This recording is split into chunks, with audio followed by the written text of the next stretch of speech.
से ज्यादा सरकारी नौकरियां खाली पड़ी हैं। मैं प्रधानमंत्री जी को धन्यवाद देते हुए ये कहना चाहता हूं कि आदरणीय 10 लाख नए नौकरी पैदा करने तो बाद का विषय है। पहले जो 1 करोड़ सरकार में खाली पद पड़े हैं उनकी भरपाई तो कीजिए। जब केंद्रीकरण की राक्षसी ताकत इतनी बढ़ जाती है कि आम आदमी उस ताकत से दूर हो जाता है, तो कभी भी देश का गरीब आदमी अपने जंजीरें नहीं तोड़ सकता। जो कॉलोनियां काट रहे हैं, जो लोगों का हक छीन रहे हैं, अगर वरुण गांधी आवाज नहीं उठाएगा तो क्या ये लोग आवाज उठाएंगे? हिंदुस्तान को अंदर से दीमक की तरह खा रहा है, तो हम नाम लेके और उसका काम लेके भी बोलेंगे और डंके के चोट पे बोलेंगे। हमको राजनीति नहीं करनी है जो लोगों को दबाए। हम लोग एक संकल्प आज लेने बैठे हैं और वो संकल्प है कि ऐसा भारत अगली पीढ़ी देश में बनाएगी जिस भारत में असली लोकतंत्र जन्म लेगा। एक बार राम मनोहर लोहिया जी को किसी ने पूछा कि नेताजी, आप कांग्रेस के खिलाफ इतना क्यों बोलते हो?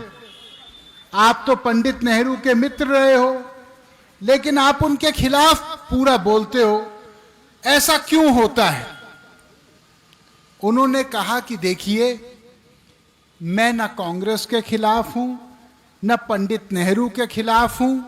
उसी सोच से पल बढ़ के मैं आजादी के लड़ाई में आया, लेकिन जब केंद्रीकरण की राक्षसी ताकत इतनी बढ़ जाती है कि आम आदमी उस ताकत से दूर हो जाता है, तो कभी भी देश का गरीब आदमी अपने जंजीरें नहीं तोड़ सकता।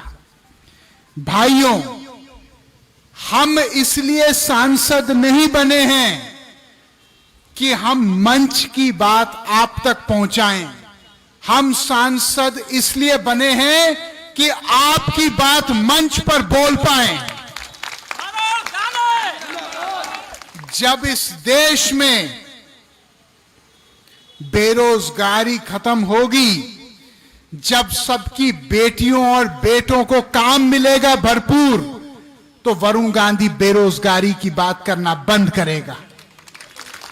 जब इस देश में जो आज सरकारी नौकरियों 10 सरकारी नौकरियों में से 7 सरकारी नौकरी केवल संविदा पे रेवड़ी की तरह बांटी जा रही हैं, और ऐसे ही गाजर मूली की तरह उन लोगों को कभी फेंका जाता है पूरा काम लेने के बाद, जब उनको पूरी तनख्वाह नहीं मिलती और 2-2, 4-4 हजार रुपए में उनसे 12-12 घंटा काम लिया जाता है, तो वरुण गांधी अगर ये नहीं बोलेगा तो फिर इस राष्ट्र का झंडा उठाने का संकल्प मैंने कैसे किया अपने हाथ में? अगर हम लोग भ्रष्टाचार के खिलाफ बोलते हैं, क्योंकि हम मानते हैं कि ईमानदारी और राष्ट्रभक्ति ये दोनों सगी बहनें हैं। अगर ईमानदारी नहीं होगी तो राष्ट्रभक्ति भी नहीं हो सकती। जो लोग कमीशन खाते हैं, जो लोग पहले कच्चे मकान में रहते थे, फिर जनप्रतिनिधि बनने के बाद अरबों के महल बना रहे हैं, जो कॉलोनियां काट रहे हैं, जो लोगों का हक छीन रहे हैं, अगर वरुण गांधी आवाज नहीं उठाएगा तो क्या ये लोग आवाज उठाएंगे? मैं राजनीति में इसलिए नहीं आया क्योंकि राजनीति एक पेशा है।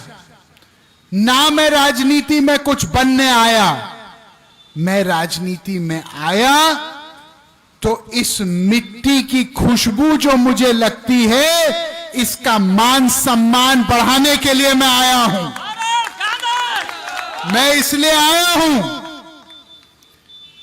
ताकि अगर कोई माय का लाल हिंदुस्तान को अंदर से दीमक की तरह खा रहा है, तो हम नाम लेके और उसका काम लेके भी बोलेंगे और डंके के चोट पे बोलेंगे।